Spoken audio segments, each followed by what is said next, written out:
मोर भाषा ना आसलते माननीय मुख्यमंत्री महोदय ट्वीट जोगे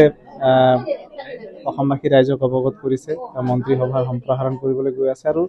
4জন নতুন বিধায়কক তেওঁ মন্ত্ৰীসভাত স্থান দিবলৈ গৈছে তাত মোৰ নামটো আছে গতিকে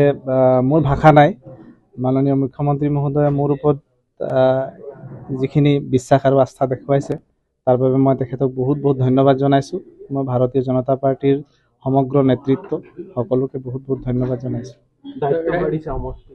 ৰাইজৰ আশা আকাংক্ষাবিলাক কেনেধৰণে পূৰণ কৰাত নাই সব এতিয়া মই জাষ্ট টুইটটোহে চাইছো বাকি কথাখিনি আমি পিছত পাতিম